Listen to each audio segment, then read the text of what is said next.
I want to talk to you guys about the purpose of starting a business, or at least our purpose in starting a business. If you are a business owner, I think it is so important that you understand what your reason for doing it is. Why do you exist? Why should you exist? Should you exist? What is your purpose in starting this business and running this business? And I think there's two real benefits to understanding real clearly the why of your business. I think number one, it really provides a lot of motivation for you. You go back, there's the reality of entrepreneur living is that there's a lot of high peaks and low valleys, and sometimes they're approximately 2 hours apart. And so you have to know the why in order to stay in the game. And then secondly, I think it is so important to know the purpose because it really clarifies a lot of your decision making along the way. And so, for example, right now, we're talking with our team about, do we start expanding beyond our current footprint? And I was talking with my key business coach, which, again, if you are an entrepreneur, if you're going to be starting a business, get a business coach, somebody that can help you and you can be accountable to. It will help you so much. So I was talking to him about it, and he asked the question that you just, of course, why didn't I come up with that question is, well, does it line up with your purpose? And so it prompted me to go back and re-examine again 3 years in, what is my purpose?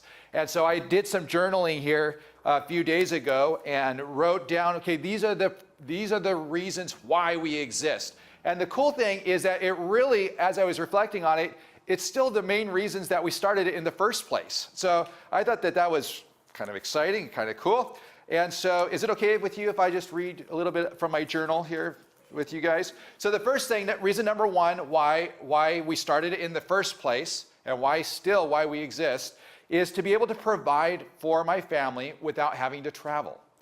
And I was the Northwest Regional Manager for a large Northwest business, pest control.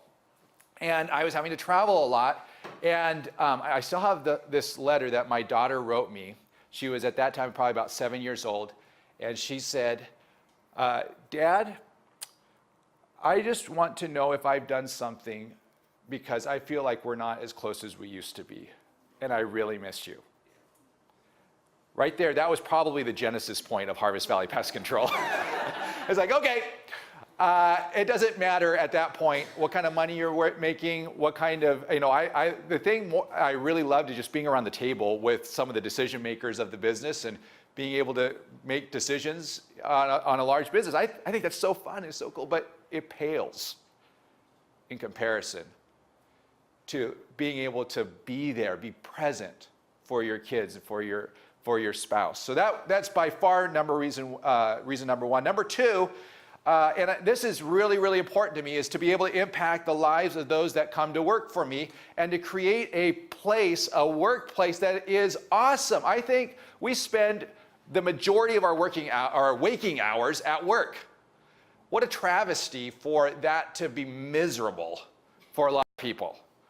And so my dream, my goal is to create a workspace for people that lines up with their giftings, their calling, what they are passionate about, that gives them the ability to really enjoy what they're doing. And so that's reason number two. Reason number three is to be able to provide value for the communities that we're in. They say that the fear of spiders and rats is one of the top 10 fears in humanity.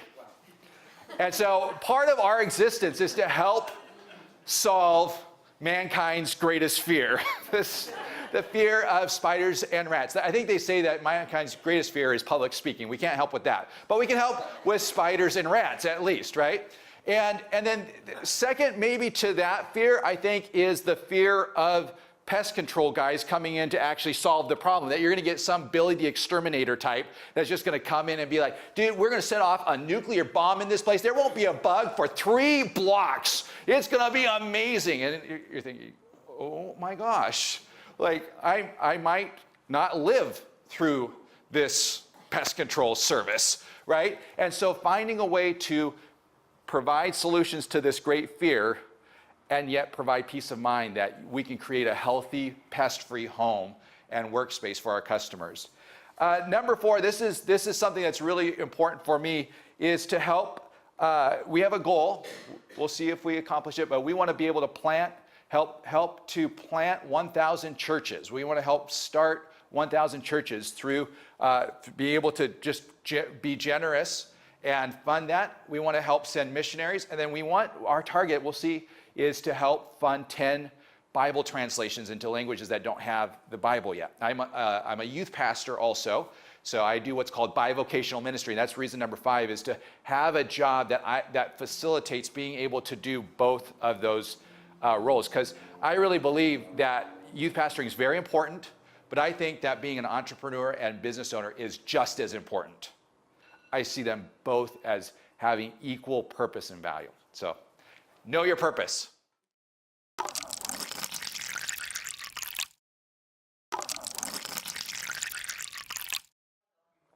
What's your challenge right now? If you had asked me even a week and a half ago, for the last year and a half, almost 2 years, I would have told you cash flow. And if any of you are business owners of a fast-growing business, you know this next statement is absolutely true, is that growth sucks cash. The moment a dollar comes in, $2 leaves, is what just happened. And it has been this like monumental thing to try to keep cash flowing through the business because of how fast we've been growing and how the business is required. So pest control is a service business model, and so your people are your product. And so if your business is growing, it means you need more people, right? Like one of my previous backgrounds is I was part of a startup company for it was a job advertising website. And the beauty of that kind of a business model is you can grow as fast as you want, and all you have to do is just buy more server space. Like, it's awesome. There's no restrictions like this, whereas with a service model, your people are your product. And so as you grow, that expense continues to grow. And so that has been by far the biggest challenge.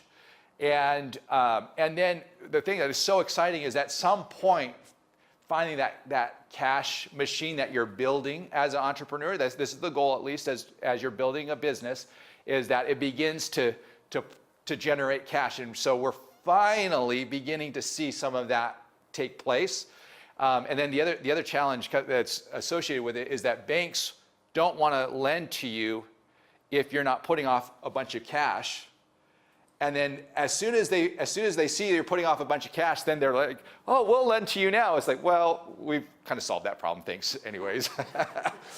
And so I would say it's been cash flow up till just real recently. And then we've had some pretty cool breakthroughs in that.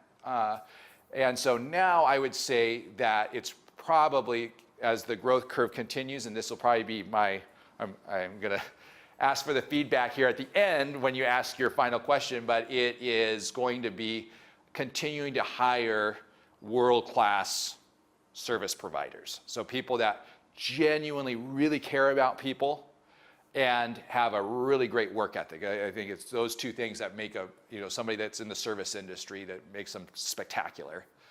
And so creating a system and a process that attracts that talent pool. And then I see it sort of as a step A and A and B, but B would be then to develop a leadership training pipeline for that. And kind of the vision I have is almost like a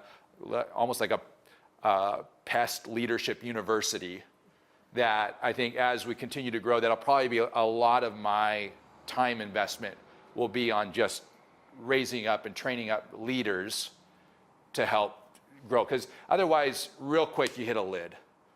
And it's either going to be, I can already see it on the horizon. It'll either be we didn't do a good job of finding the talent that has the work ethic and has the heart to care for people and carry the heart of the company forward, or we didn't train up the leaders to help lead them, and then things begin to break down. And you lose that culture core.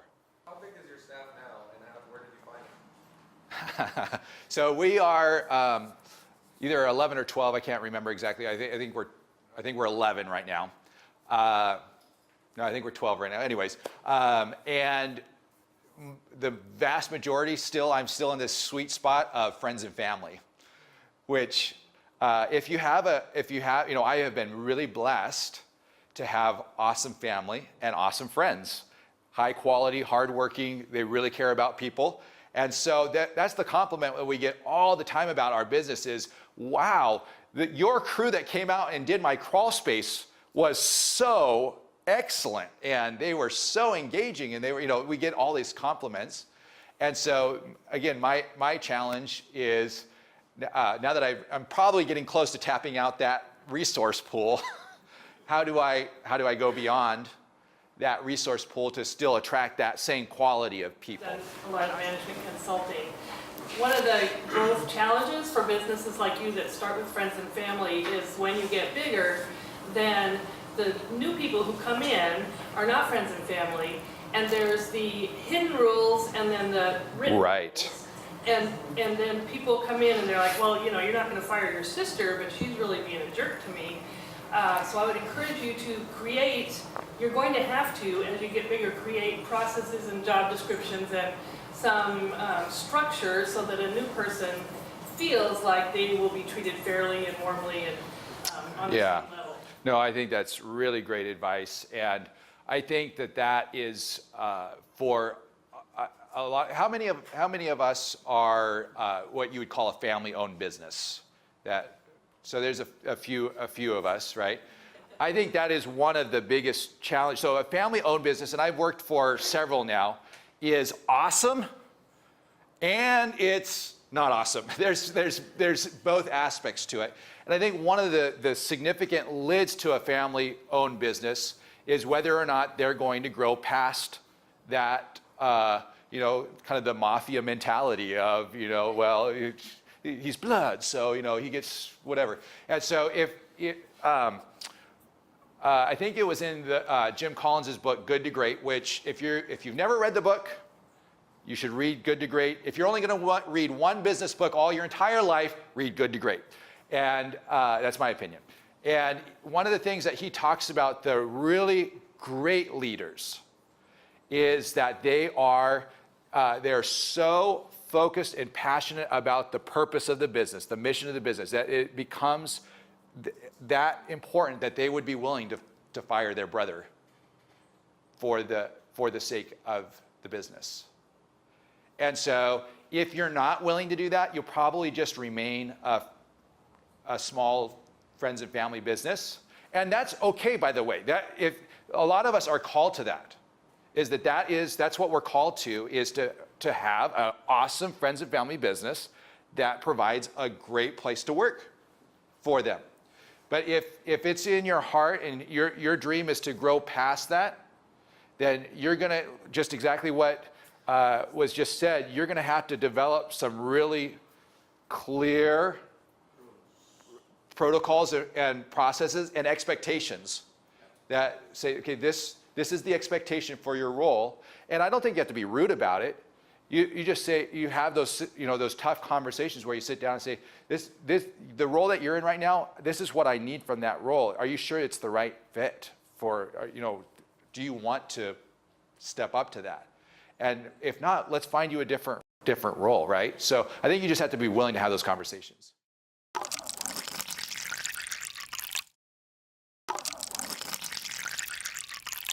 the question was, how do you recruit outside of that friends and family pool? And has there been some successes for how do you attract really great? And I think what we're after too is we're after world-class talent and world-class heart, at least in my business. And I think everyone would agree with this, is you don't just want the talented guy that's going to come in and be a locker room wrecker, right? That's going to come in and mess up your whole culture. I think we want equally a person that has a great heart and great skill. I think you have to have both. So, I've had good hires and I've had not so good hires.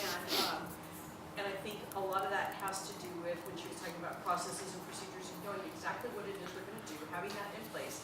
And knowing that sometimes when you're trying to feel that out, one of the best things I did one time when I was pressured to hire someone was just to get a hold of like Express Personnel, grab a temp and decide really what I wanted that person to do. Because like I knew that I wanted these things done, but I didn't know what the other things were. And I needed to find out how that fit was gonna be. So it gave me the opportunity to find out that this person was not gonna be a permanent. Yes. Because it's obviously they say hire slow, fire quick, right? It's really tough sometimes when you're pressured to make that decision and make that. Boy, that's so true.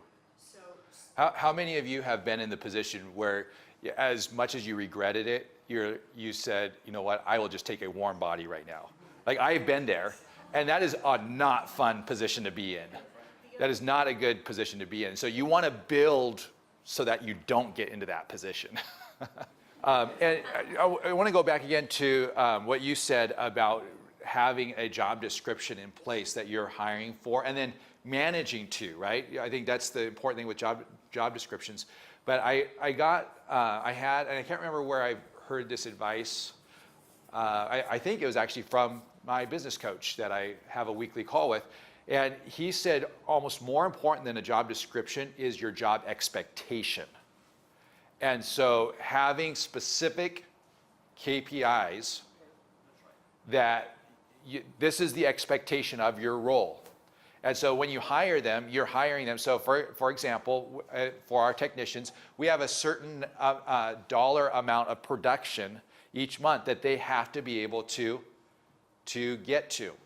And that's everybody understands that. And so that's part of the expectation when you hire somebody in, that you have to be able to get to this level of production. And then if not, we're going to either need to find you a different role, or this is just not a really good fit. And then the second thing that my business coach suggested is in addition to your analytical KPIs that you have written out for the expectations, it's absolutely okay for you to have some subjective expectations.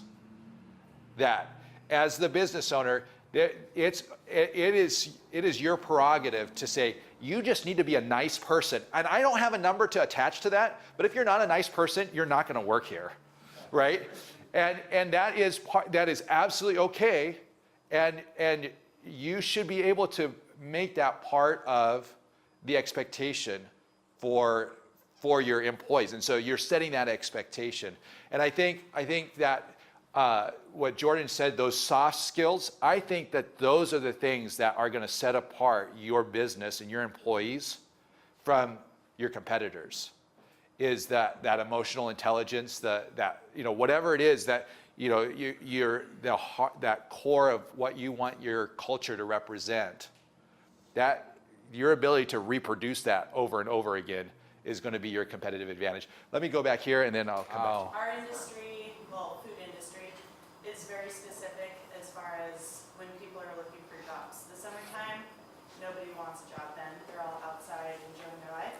But right now, they've got bills to pay. So as far as that goes, also your reputation as a business helps attract certain people Yeah. to work for you. And that is helpful too. Yeah, that is great advice. So I have a question. How do you, because this is something I've been pondering in how we staff up, is I love what you said about basically over-hiring for your need. How have you structured it so that the financials work? Like, do you do some kind of a part-time to full-time, or how do you set it up so that you're able to make your business model work? Sometimes you just kind of have to eat it a little bit for a couple of weeks. We have a introductory period.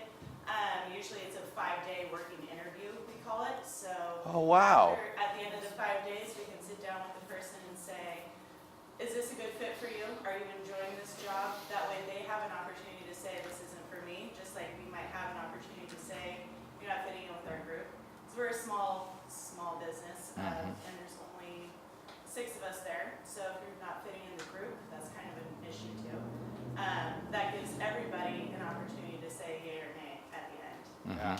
Wow. Yeah, so kind of back to Jordan, what Jordan's talking about is finding ways to get below just the skills, right? There's a certain skill group that you do need. Like for us in pest control, I look for people who are mechanically inclined. So there's certain skill set that you are looking for, but boy, the soft skills, the heart skills, the attitude skills are so important. Behavioral-based questioning. Yes. So you're Yeah, well, do you want to share with the group just So in you ask questions about not what would they do if, but what did they do when they had a difficult customer. Don't ask what they would do if, because anybody can make that up. When you had a difficult customer in the past, what did you do? When you were retired, what did you do? Give me an example so they could tell you about how they behave. Yeah, so can I just piggyback on that is one of the things that I thought was really, really excellent about the previous business that I worked at is that they had a core set of values that, and this is kind of common business practice now, but having your core values. The thing that I loved is that was their interview template, and it was their performance template. And so their interview template was all behavioral questions, so situational questions. Tell me about a time when you showed really great teamwork, or whatever it is those values are, right? And so they were situational questions that drove at those core values that they had decided on. And then again, their performance evaluation, their quarterly performance or their annual performance reviews were all, okay, on a scale of 1 to 5, how well does this team member demonstrate teamwork? So I love that. I think we're out of time. Tell us one last time, what's the best way we can, as a community, help you with your business? The best way that you can help me is the ideas that you guys were presenting today of how do you take the heart and the culture of what you've currently built and attract talent that reflects that heart, and then how do you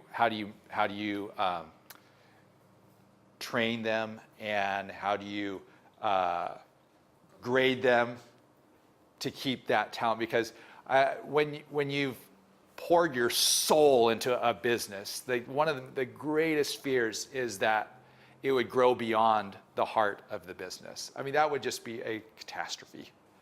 And so instead of growing beyond it, how do we expand the heart to more people? So if you guys can help me figure that out on the journey I'm on, that would be awesome.